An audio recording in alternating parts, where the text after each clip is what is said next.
offline. The moment I started, YouTube just gave me an error message, but not the comments. How about now? Let's see if we can stay online for a minute.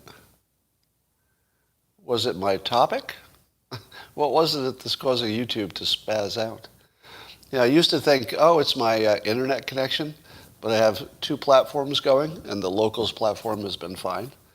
So whatever it is, it's common to only YouTube. All right, so let's regather our thoughts now that we've had this technical problem. I would like to tell you that this is not the first technical problem I've had this morning. No. The first technical problem I had was my cat. So I got my cat back from the veterinarian hospital.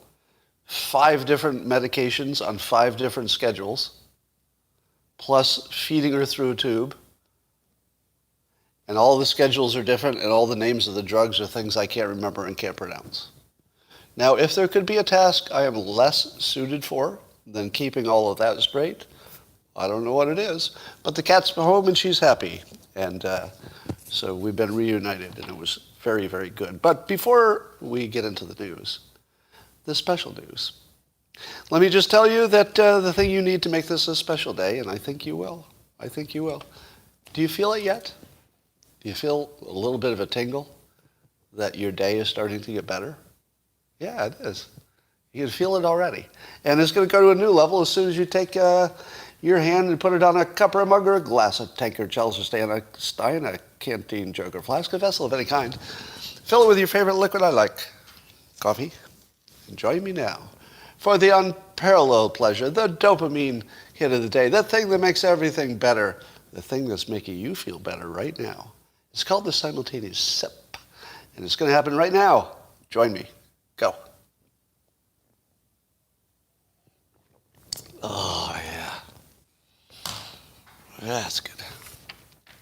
So just before I signed on, and I did not include it in my notes, I saw that Matt Gaetz is trending. He just tweeted that Tucker Carlson is right when he talks about the replacement theory. Now, the replacement theory, if you've never heard of it, is a racist-sounding idea in which the belief is that the white dominant culture of this country, or at least historically dominant culture, is intentionally being replaced by people from other countries and other cultures. And Matt Gaetz says, yes, that's completely accurate, and that's happening, and that the ADL, who is pushing back against this idea from Tucker, the ADL itself is racist. Now, I think this is one of those situations. Glenn, I've got a conspiracy theorist here. I want you to see, all right, you can still see, there's not much, but you can see it. There's real coffee. Oops, now there's real coffee on my desk. It was in the cup. A little of it is on my desk. But Glenn, you have to believe somebody. Somebody you have to trust. In this big old world of ours, where we have nothing but conspiracy theories and fake news, is there one thing you can trust? Just one thing. Yes, Glenn. You can trust that my coffee cup has real coffee in it. Well, a little watered down, but basically coffee. So anyway, talking about Matt Gaetz, here's the interesting part of that. Matt Gaetz has learned his technique, I would say, at least observationally it seems this way, from Trump. And man, does he know how to make news. You know, the same way that Trump will say something where you'll say to yourself, wait a minute, I'm not so sure you can say that out loud. Or you think to yourself, well, I see what his point is, but it feels like people are going to interpret this as a little racist. And that, of course, is what gives it all the energy. If there's one thing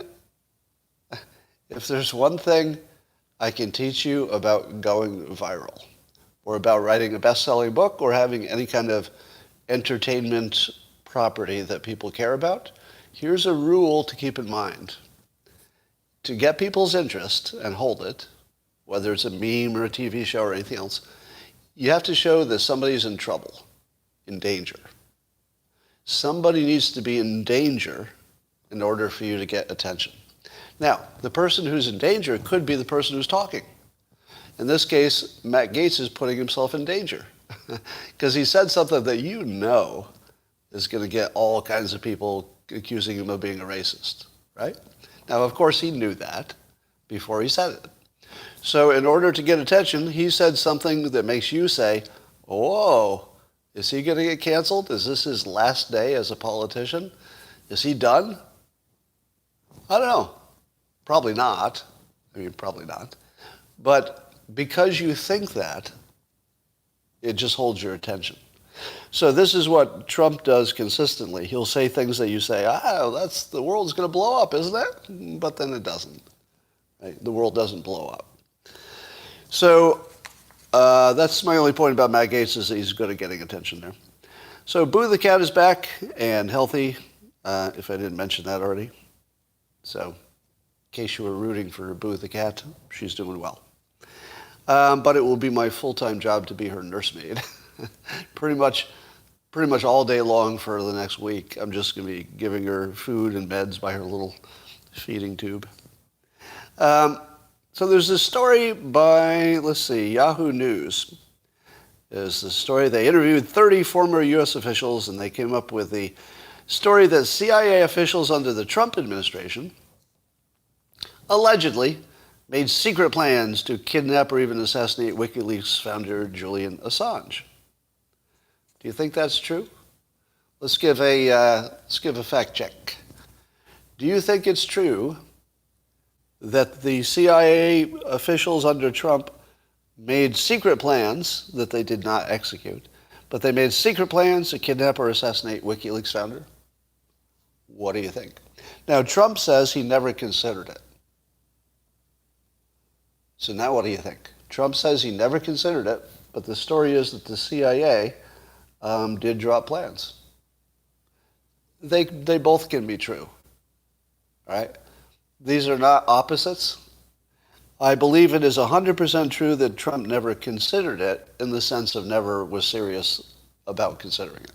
He may have heard it, somebody may have floated it, but that's different than considering it exactly. Considering it means there was some chance he might have done it. I would tell you from my own sources that it is deeply, deeply unlikely Trump ever considered this. So that's from my own sources. Very unlikely that Trump ever considered assassinating Julian Assange. But did the CIA come up with a plan? At least, draw it down on paper? Maybe. Is that a problem? Is it a problem if the CIA came up with a plan to do this? I don't think so. Unfortunately, it's not a problem. Because the military, and I would imagine the CIA is the same, should have a plan for everything that might happen, right? Don't you think that they come up with plans for all kinds of things they don't do, just in case they need to do them? I'm not sure that this story has any contradiction in it, or even a problem. Do you have a problem if the CIA is making plans for things that it decides not to do? I don't have a problem for that. Why would that be a problem? They make plans for everything. Now, obviously, if the CIA was trying to make it happen and you don't want that to happen, that's a problem. But the report is just that they made plans. I don't know if that alone should bother me, because they should make a plan for everything, right? They don't know what the president's going to order. They should have something, at least on paper, ready to talk about if he asks about it. But the reporting seems to indicate that Mike Pompeo was the one who was mostly behind it, at least the planning. Suppose that's true. Can you believe it? I wouldn't believe the reporting necessarily, just because I don't believe any reporting anymore. But suppose it's true that Mike Pompeo was wanting to kill Assange. Doesn't that rule him out for president? If it's a problem, you can't support him for president, can you? Yeah, I think that would take Pompeo right out of the running. But we'll see, because first of all, I don't necessarily believe that he even had any involvement in any way. We don't know. What is a bad combination? Let me tell you, this could be like a news segment. Bad combinations. Things you don't want to put together, because if you put them together, bad things happen. For example, John Bolton is talking about the Taliban maybe someday taking over Pakistan and getting 150 nuclear weapons. Two things you don't want to put together. Taliban, 150 nuclear weapons. Right? So things you don't want to put together. Here's another one. You don't want to put together TikTok and dumb people. Do not combine TikTok and dumb people. You're going to get a bad result. For example, there was a FedEx driver who posted a TikTok video vowing never to deliver to homes that support Joe Biden, Kamala Harris, or Black Lives Matter. His job did not last very long. No. He was immediately fired. So, two things you don't want to put together: the Taliban and nuclear weapons, and TikTok and dumb people. Dumb people plus TikTok, bad combination. Do not put them together. All right, here's some fake news. Fake news. Where was this? Damn it, I forgot who was reporting this fake news. But so there's a report that Trump could face multiple criminal charges. I think this was in the Daily Mail. That he could face multiple criminal charges. Do you know who else could? Who else could you say this story about? You, me, everybody else. Do you know who could maybe face multiple criminal charges? A lot of people. They won't, but a lot of people could. Right? So that's a weird way to say something. How about Donald Trump is not facing any criminal charges? How about that? That's true, right? There are no criminal charges against President Trump. Why not say that? There could be. Maybe somebody will come up with something later, but haven't heard of it. But anyway, the thought is that he could have some criminal liability for his attempts, quote, his attempts to overturn the 2020 election loss in Georgia. And this report is still reporting that Trump told Brad Raffensperger, the Secretary of State, to find 11,780 votes, enough votes to make him president instead of Biden, or at least in the state, to give him the win in the state. And that is a fake news reporting out of context, because when you hear the whole context, it's pretty clear that Trump was not asking him to do anything illegal, but rather believed that the election was genuinely fraudulent. True or not, he seems to have believed it, and was asking him to help find fraudulent votes. So here it is, Trump asking somebody to identify fraudulent votes, which is exactly what you'd want everybody to do, right? Is there anybody who doesn't want to identify the fraudulent votes? Why wouldn't Trump ask for that? And why wouldn't Raffensperger want to do it? I mean, if he could do it easily. I mean, there's a practical element to it. But everybody would want to know if there were any fraudulent votes. And Trump just gave them numbers, like if we found this many, you would reverse things, so I'd like you to find that many. That's really different from, somehow pressuring him to lie. That's not in there. So this is just total fake news. Where does this come from? Oh, the D.C. think tank, the Brookings Institute. Right, the Brookings Institute is who it is who says he might be facing multiple charges. Who the hell is the Brookings Institute? Unless it's like a bunch of lawyers or somehow independent, I doubt that they're an unbiased institute, obviously. Let's talk about the plot to control you.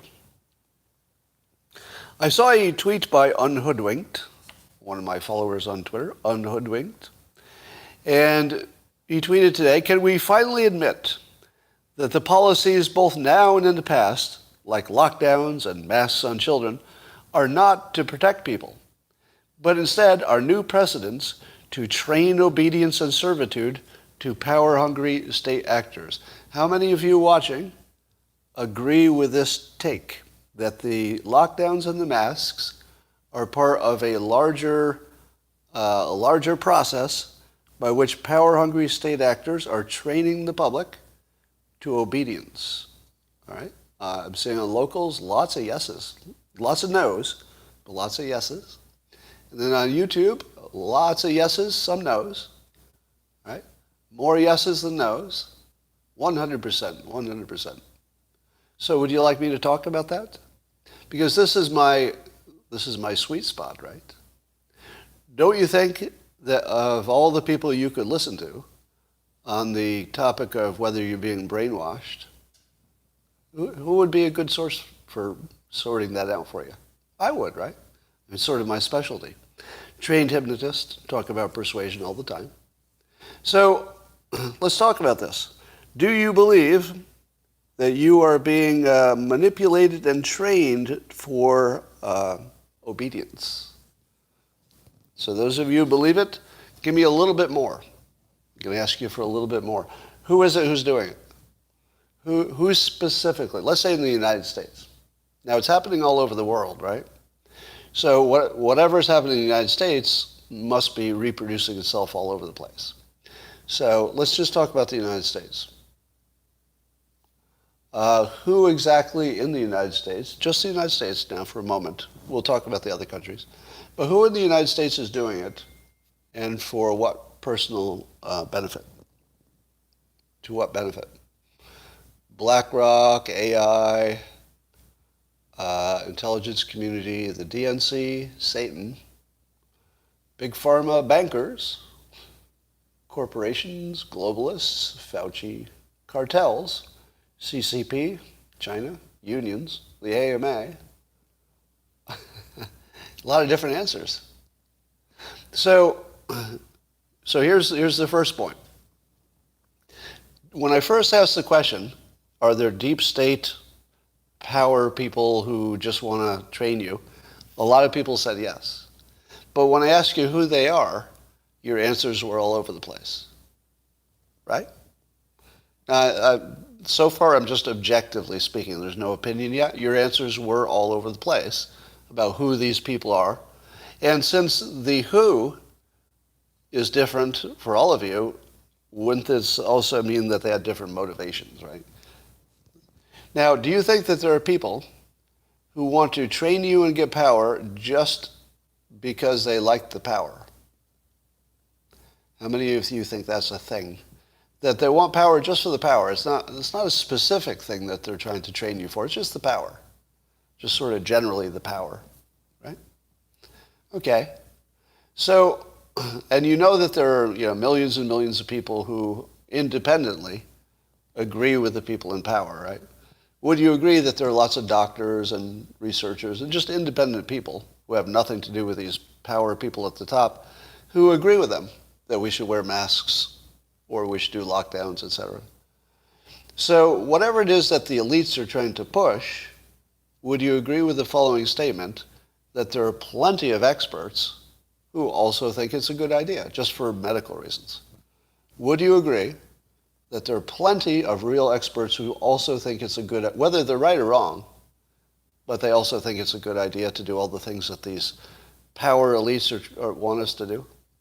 So, yeah, I think you agree with that. So how do you make sense of something where there's a legitimate medical interest in doing it? Now, keep in mind, it might be right or it might be wrong, right? The experts could be right, the experts could be wrong. Could go either way.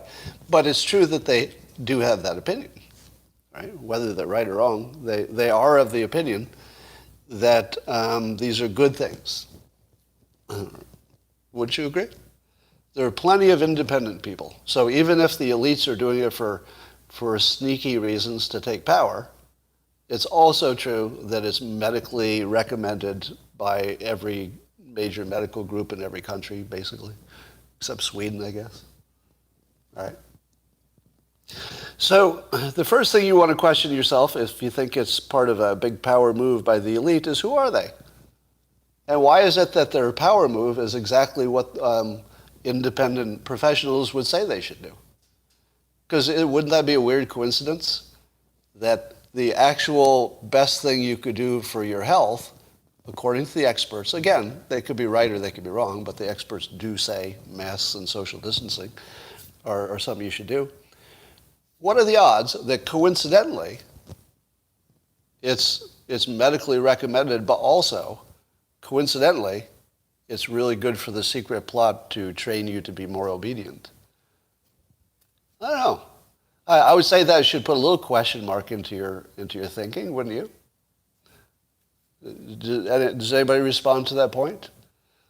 Shouldn't that at least make you question the hypothesis that it's only being done for power reasons?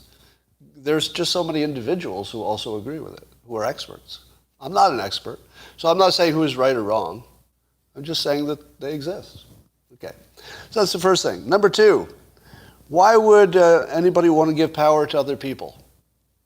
Do you know anybody who wants to give power to other people over themselves? Do any of you wish to increase the amount of power other people have over you? Anybody? In the comments. Let's just talk about yourself. Let's not read other people's mind. For yourself, do you personally, would you like to give more power to other people over your life? Who would like to do more of that? Right. Nobody. Pretty much nobody. But here's my problem with this idea that there's this secret elite power-hungry state actors. They're also giving power to other people. Because, let's say Pelosi, she has to wear a mask too, right? She's also giving power to somebody. What about Biden himself? Biden's giving power to somebody too. He's got to wear a mask and he's got to do a bunch of stuff. He's probably not too happy about it. Don't you think Biden would like the pandemic to go away? Let me ask you this. Would Biden be politically better off or worse off if the pandemic stays or if he solves it? What could be better for the Biden administration than solving the pandemic and getting your mask off? Well, let me ask you this. Somebody says you're full of BS. Let me ask you this. If Biden and Harris wanted to maintain power, let's say the Democrats want to maintain power, and they have two possibilities. One possibility is to train the public to be more obedient with the masks and the mandates, and the other is to solve the pandemic and get things working again. Which of those two plans is more practical and would give you more power? I'm looking at your answers. Which would give you more power, solving the pandemic or extending it and making everybody unhappy about it? But at least you'd be training them to be more obedient. I'm seeing a lot of people say extending it. Explain that. Why would extending it and losing the next election be good for them? You realize that they'll lose the election, right? The worse the lockdowns and the masking are, the worse all of that is when you go to vote, the more you're going to hold it against whoever's in power. I'm saying mail-in voting. We'll talk about that in a minute. Why is mail-in voting? Why are you saying mail-in voting? Oh, I see. You're saying mail-in voting because the pandemic would cause the mail-in voting, and then you could cheat on the mail-in voting, and then you could win elections. Okay. But it seems to me that the mail-in voting looks like it's been solved in a few states. All right, I'm just reading your comments. Oh, shit.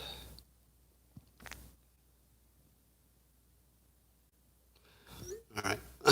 Another emergency just popped up. Today, are you having one of those days where everything that's happening to me is some kind of an emergency and everything has to happen at once? Like there's nothing that can wait. You ever have one of those days? Nothing can wait. Everything has to happen right now. And it's an emergency if it doesn't. That's what my day's like so far. Um, all right. So, here's my next question. If you think that it's all about the mail-in ballots, do you think that the pandemic is going to change that?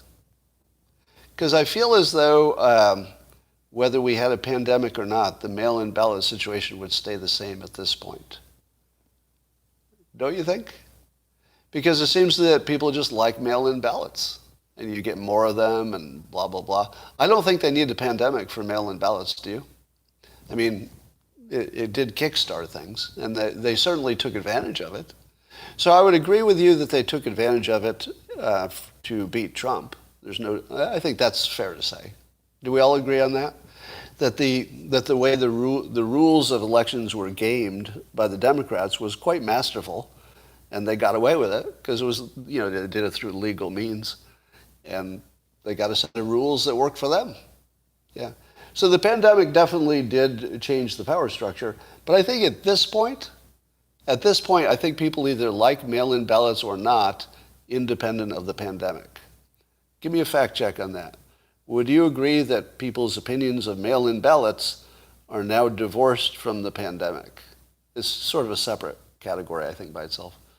Because there are plenty of reasons to have mail-in ballots, or plenty of reasons to dislike them, right? You could go either way. But it has nothing to do with the pandemic at this point. It did.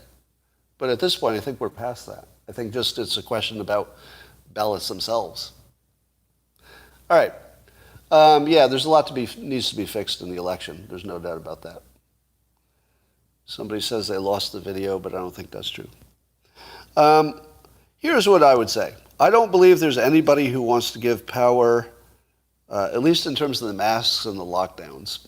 That part, if it's all about the mail-in ballots, then I acknowledge that point. Could be. Certainly there are people who would prefer a good reason for mail-in ballots if they're Democrats. That makes sense. So I'll agree with you that far, that it's opportunistic. All right, let's talk about the Arizona audit. I tried to find a good, reliable news source to help me understand whether the Arizona audit found nothing or something. Because, as I predicted, it broke into these two movies. And so I was trying to figure out what did the audit find in terms of what did they verify as true, and what things could they not find because they couldn't check them. And so here's the best summary that I got, all right? Now, keep in mind my number one rule of knowing what is fake news and what is not is it's real news if it's reported the same on both networks, meaning Fox and CNN. So that's my standard. Now, I'm not going to say it works every time, but it's a pretty good starting point for identifying fake news, which is that if the two networks are reporting it differently, there's something going on, right? One of them is giving you fake news at least, maybe both. If they both report it the same, it's probably true. Probably true, if they report it the same. Did Fox News and CNN report the Arizona results about the same? I think they did. And neither of them seemed to say that any fraud was found with any certainty. Right? But let's talk about what they did find and what they did not find. So when they counted the ballots, they didn't find a big problem with the actual ballots. So here's where you check your belief system. Was there any point at which you personally, I'm looking at you, believed that there were ballots that were made with strange Chinese paper, bamboo paper? How many of you believe that some of those ballots would be made of bamboo? Because there weren't. There weren't any bamboo ballots. If you ever believed that there were bamboo paper ballots, then just do a little check on yourself. Oh, I got that one wrong. Now, let me be clear. I get stuff wrong. You get stuff wrong. We all get stuff wrong. Doesn't mean you're bad people. right? In fact, I would argue that the attitude you should take when you find out you're wrong about something like that is elation. Why should you be happy to find out you were so wrong? Because you're smarter now. It made you smarter. If you find out that you were wrong about something fundamental that you believed, the moment you found out you're wrong, you got smarter, right? You went from wrong to right. Shouldn't that make you happy? Why would you not be happy to just become obviously smarter? Well, your ego says, oh, I don't want to ever know that I was wrong in the past. But I think you should maybe look at this a little more optimistically. If somebody proves you wrong, you just got smarter. Permanently. You'll always be smarter about whatever that thing was. And maybe even learn something. So if you ever thought that there were bamboo paper ballots, just put a little check on that box for your personal record, so you know that sometimes you can be wrong about stuff like that. It will keep you honest. Apparently there weren't any fake ballots, there weren't any Sharpies, there weren't any strange things about the counting. So all of the things that you thought about the physical ballots seems to have been ruled out by the people on your team, if you were on the same team as the cyber ninjas who did the audit. So I would say most of the ordinary ways that we imagine people could have been faking stuff was ruled out. How many of you agree with just that very minor claim that the physical ballots, the ninja auditors, they ruled that out as a source of the fraud? Do you agree? That just that narrow little area they did rule out as fraud. And that they ruled that they were counted correctly, roughly. Not enough to change the... Okay.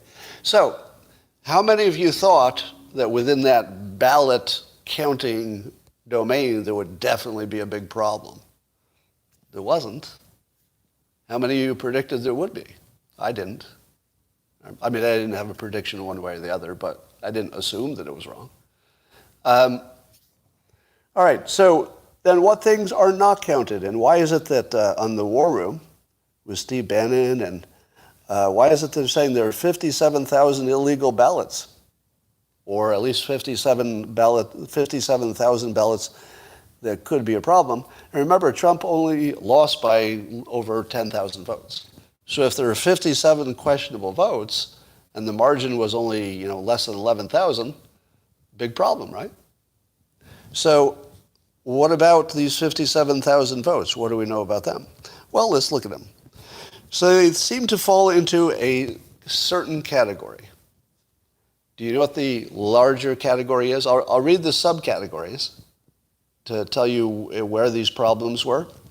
And then see if you can use your pattern recognition to find where the large problem is. All right. Mail-in ballots voted from prior addresses, 23,000. Votes from seemingly the wrong address. Votes in multiple counties. More ballots returned than issued. More ballots returned than issued. More duplicates than original ballots. More duplicates than original ballots. In-person voters who moved out of the county. 2.3 thousand of them. All right, so the various numbers on these were 10,000 voted in multiple counties, 9,000 more ballots returned than issued, blah, blah. Okay. What do all of these things have in common? They're based on comparing what you know to another database, right?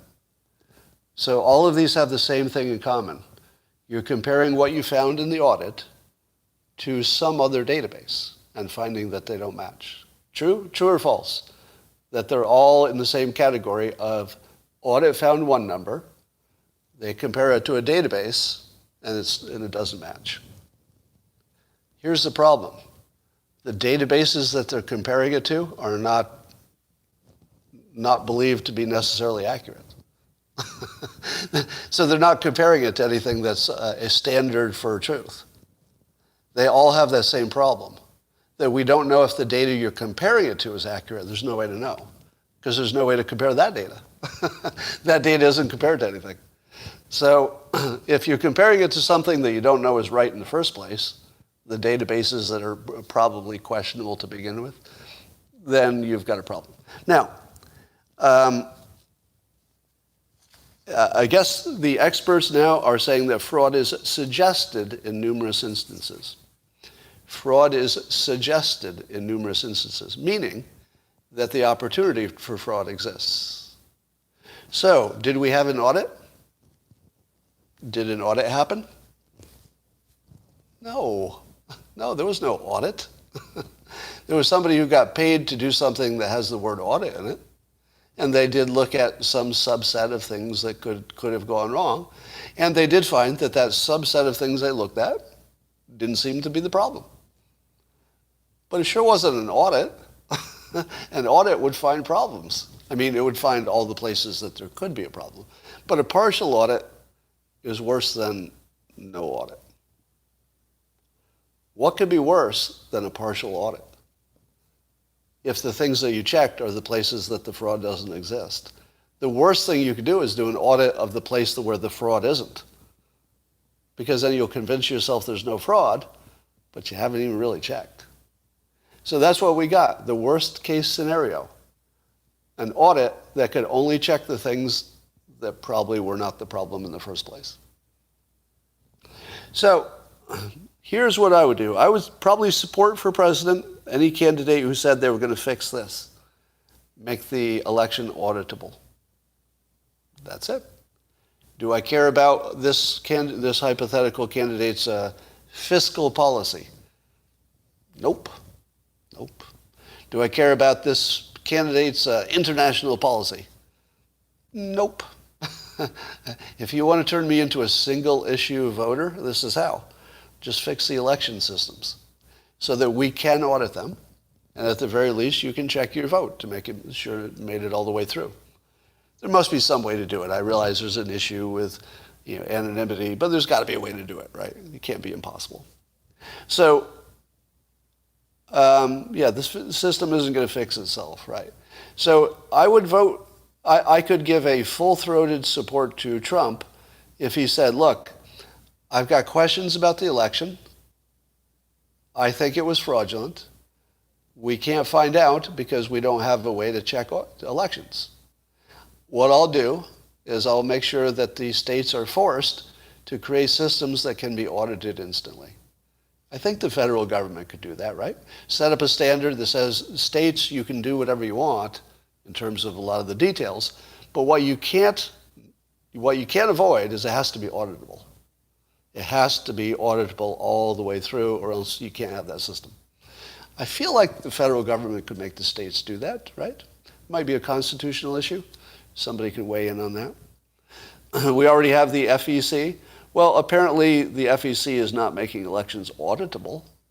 I'm not saying make them fair. I'm saying make them auditable. That's very different. Because if you make them auditable, they'll end up being fair. All right. So now do the 49 other states. Right. So we don't know what any other state looks like, but we do know what one looks like. And we certainly should audit as much as we can audit. All right.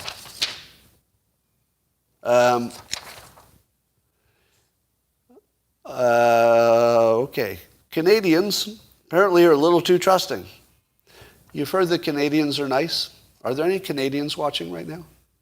I think you can confirm for me. Canadians, very nice people. All right. But I'm wondering if what comes along with that is a little bit too much of trust, because they kind of travel together, right? Being nice and being trusting, they kind of travel together. But 80% of Canadians consider online information reliable. What? What? What? 80% of Canadians consider online information reliable? Do you know where I got this statistic? Online. So it's probably not even true. But if it is true, it'd be funny. And 66% of Canadians are confident they can tell when it's not. So 2/3 of Canadians think they can look at the online news and know when it's true and when it's not. Oh, Canada. Oh, Canada. Oh, Canada. That's all I'm going to say about that. And apparently the minister of something up there has proposed concrete action to police the news and information on the internet. Good luck with that. Good luck with that. Well, Rasmussen has poll says was asking if the radical left is using the pandemic as a Trojan horse for permanent socialism, and Biden is either powerless to stop them or doesn't want to. How many people agree with that the radical left is using the pandemic as a Trojan horse to permanently give us socialism, and Biden can't stop it or he likes it? 59% agree strongly or somewhat.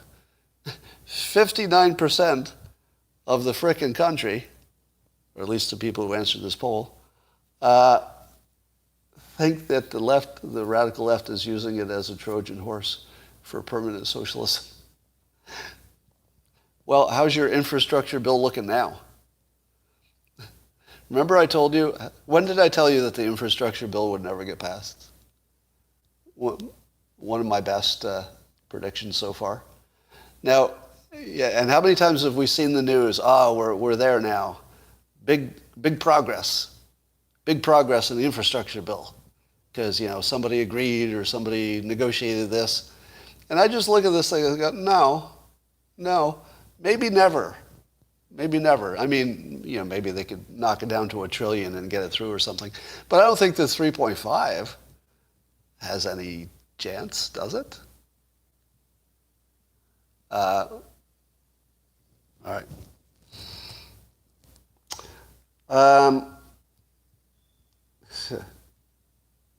Anyway, that is what I wanted to talk about today.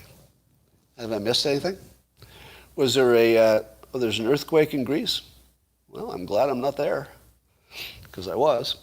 Yeah, and you've got your Joe Mansions and your Kristen cinemas and stuff. All right, so I attempted to not curse and to not talk about the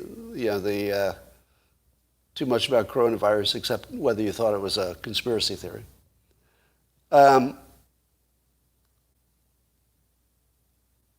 Did I use the S word? I don't think I did. Did I? Oh, did I swear? Did I use the S word? I'm seeing in the comments that I did. I guess I didn't even know that. Oh, when my phone message came on. That doesn't count. Does that count?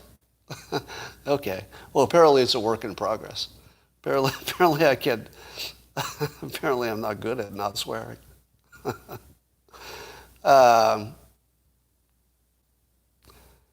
What are my thoughts on sympathy between political parties? I don't know what you mean exactly.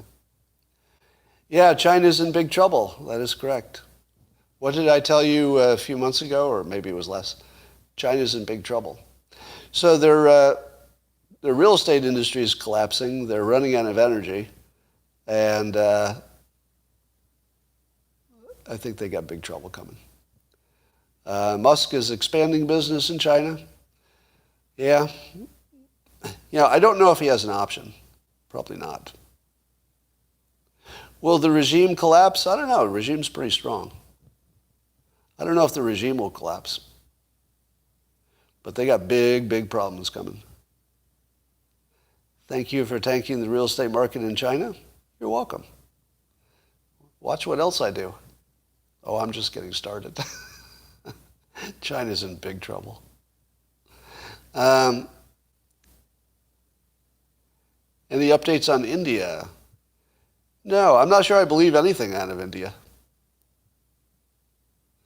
All right.